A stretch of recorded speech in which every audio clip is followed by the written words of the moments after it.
गांव में दोपहर की कड़ी धूप थी। सब लोग अपने घरों में कूलर के सामने बैठे थे, लेकिन हमारा गप्पू आंगन में पसीने से लथपथ होकर बैठा था। गप्पू का ध्यान काम पर कम और ख्याली पुलाव पकाने पे ज्यादा था। अरे ओ मिस्त्री साहब, वो नल कब ठीक होगा? 3 दिन से नहाया नहीं है किसी ने। अगर आज नहीं किया तो खाना भी नहीं मिलेगा। अरे ठंड रख भोली, नल ठीक करना कोई बच्चों का खेल है क्या? ये साइंस है, इसके लिए तकनीक चाहिए। तू जा चाय बना, तब तक मैं इसे लाइन पर लाता हूँ। न चाय मिलेगी न कॉफी, पहले पानी लाओ। गप्पू को गुस्सा आ गया। हाथ से रिंच फिसलकर सीधा उसके पैर पर गिर गई। हाय मैया! अरे फूट जा मनहूस नल, 2 बूंद पानी के लिए मुझे नचा रहा है। तेरी जगह अगर कोई भैंस होती तो अब तक लीटर भर दूध दे देती। छी, कितनी जोर की भूख लगी है। हे भगवान, अब पानी भी नहीं आए तो चलेगा, कम से कम गर्मा गर्म मटन बिरयानी ही दिला दे बाबा, वो भी डबल मसाले वाली। गप्पू ने खींचकर पास पड़ा हथौड़ा उठाया और नल पर एक जोरदार वार किया। अचानक नल थरथराने लगा, जैसे कोई मालगाड़ी चल रही हो। गप्पू डर के मारे पीछे हट गया। भोली बाहर आ, भूकंप आ गया। लेकिन भूकंप नहीं आया था। नल से पानी की जगह लाल लाल धुआंधार और खुशबूदार बिरयानी गिरनी शुरू हो गई थी। ये सपना है या हकीकत? उसने हाथ नीचे किया। गर्मा गर्म बिरयानी चावल और एक बड़ा सा मटन का पीस उसके हाथों पे आ गिरा। मुंह में डालते ही गप्पू की आंखों में खुशी के आंसू आ गए। अरे बाप रे, चमत्कार, असली घी! भोली भाग कर आ, खाली बर्तन बाल्टी पतीले सब ले आ। भोली दौड़ती हुई आई और नजारा देखकर सन्न रह गई। हाय दैया, ये क्या जादू है गप्पू? तुमने पाइप पानी की टंकी से जोड़ा है या पड़ोस वाले बावर्ची होटल से? सवाल बाद में, पहले माल बटोर। ये अमृत जमीन पर नहीं गिरना चाहिए।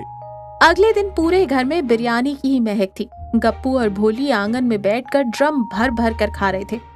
तभी दरवाजे पर जोरदार दस्तक हुई। इस वक्त कौन आ गया? ओ गप्पू, दरवाजा खोल भाई, मुझे पता है तू अंदर है। खुशबू दीवार फांद कर मेरी नाक खींच रही है। ये टुनटुन आ गया, अगर इसे पता चला तो पूरे गांव में ढिंढोरा पिट जाएगा। गप्पू ने दरवाजा खोला। टुनटुन सीधा अंदर घुसा और आंगन में रखी बिरयानी देखकर उसकी आंखें फटी की फटी रह गई। अरे रे रे गप्पू, ये क्या है भाई? कोई कैटरिंग का धंधा शुरू किया है क्या, या किसी हलवाई को किडनैप कर लाया है? धीरे बोल मेरे बाप, ये भोली ने बनाई है, नई रेसिपी है। भाभी जी ने बनाई है? परसों इनका बनाया उपमा खाकर गली का कुत्ता भी 2 दिन कोमा में चला गया था। ये भाभी के हाथ का स्वाद नहीं है, सच बता। गप्पू समझ गया कि अब झूठ नहीं चलेगा। उसने टुनटुन को कोने में खींचा। देख, ये भगवान का दिया वरदान है। ये नल बिरयानी उगलता है। हमारी दोस्ती की कसम किसी को बताना मत, बस रोज अपना टिफिन ले जाया कर। टिफिन नहीं, पूरा पतीला चाहिए, ठीक है? किसी को नहीं बताऊंगा, पर पहले एक प्लेट लगवा। तीनों ने मिलकर पेट फटने तक खाया। तीसरे दिन तक गप्पू का पेट 2 इंच बाहर आ चुका था। मुसीबत ये थी कि नल अब नखरे दिखाने लगा था। ऐसे ही घुमाने पर बिरयानी नहीं निकलती थी, उसे मक्खन लगाना पड़ता था, पूरी तरह से खुश करना पड़ता था। सुबह सुबह गप्पू नल के सामने हाथ जोड़कर खड़ा था। मेरी प्यारी नल रानी, मान जा, टुनटुन के आने का टाइम हो गया है। तू बाहुबली है, तू सुपरस्टार है। नल सिर्फ हवा निकल रही थी। सुनिए, शायद इसे गाने पसंद है। परसों आप गा रहे थे तो उसने भर भर कर दिया था। आजा आजा, मैं हूँ प्यार तेरा। नल ने बुर्र की आवाज के साथ बाल्टी में गर्मा गर्म बिरयानी भर दी। देखा, बड़ा ही कला प्रेमी नल है ये। ये सब दीवार के पीछे से राशन वाला लाला देख रहा था। उसे 3 दिन से गप्पू के राशन ना खरीदने पर शक था। ओहो, तो ये राज है। ये नल के सामने मुजरा करता है और नल बिरयानी देता है। मतलब इसके पास कोई जादुई मशीन है। ये नल तो मेरी दुकान में होना चाहिए, फिर मैं बनूंगा इस गांव का बिरयानी किंग। गप्पू और टुनटुन का हौसला बढ़ गया था। शेखी बगाड़ने के लिए उन्होंने 10-12 खास दोस्तों को दावत पर बुला लिया। गप्पू ने कहा, ये मेरे दादा के जमाने की गुप्त रेसिपी है। सब दोस्त मजे से खा रहे थे। गप्पू नल के पास जाकर तू चीज बड़ी है मस्त मस्त गाते हुए बिरयानी निकाल रहा था।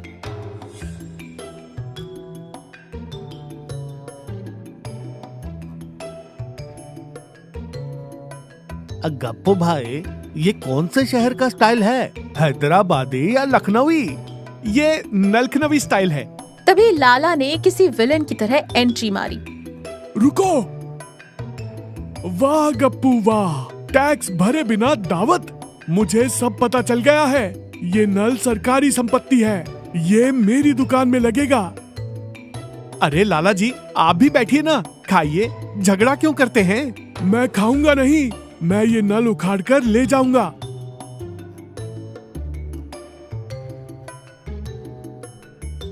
लाला जी मत छुओ, वो बहुत नाजुक है, उसका मूड खराब हो जाता है। लाला ने नहीं सुना। मुझे इसमें से अब शाही टुकड़ा और काजू कतली चाहिए। कहते हुए लाला ने नल की टोंटी को उल्टी दिशा में जोर से घुमा दिया। नल अचानक कांपने लगा, जैसे अंदर बम फट रहा हो। सब लोग डर के मारे प्लेटें फेंककर भाग गए। इस बार नल से बिरयानी नहीं निकली, नल से निकला बर्फ जैसा ठंडा पानी, और वो भी फायर ब्रिगेड के पाइप जैसी रफ्तार से। पानी की धार सीधा लाला के मुंह पर लगी। लाला उड़ते हुए जाकर कीचड़ में गिरे। बचाओ, मर गया। अरे ये क्या है, ठंडा पानी। गया, मेरा खजाना गया। लाला जी, तुमने मेरे शाही नल को फिर से म्यूनिसिपल का नल बना दिया। मेरे लेग पीस डुबो दिए तुमने। गप्पू ने बहुत कोशिश की, यहाँ तक कि नाटू नाटू पर डांस भी करके दिखाया, लेकिन नल से अब सिर्फ सादा पानी ही आ रहा था, और उस पानी ने लाला जी को धो धोकर साफ कर दिया था। लाला भीगा हुआ बड़बड़ाता हुआ वहाँ से भाग गया। दोस्त भी हमें सिर्फ पानी पिलाने बुलाया था कहकर चले गए। आंगन में गप्पू, भोली और टुनटुन गीले होकर खाली बर्तनों के सामने उदास बैठे थे। यार गप्पू, 4 दिन मजा तो बहुत आया, लेकिन अब कल से क्या, फिर वही दाल रोटी। अच्छा ही हुआ टुनटुन भैया, मुफ्त के माल ने तुम दोनों को आलसी बना दिया था। गप्पू अपना पेट देखो, शर्ट का बटन भी टूट गया है। सही कह रही है भोली, लालच बुरी बला है, मेहनत की रोटी में ही स्वाद है। तीनों ने एक दूसरे का चेहरा देखकर जोर से हंसा।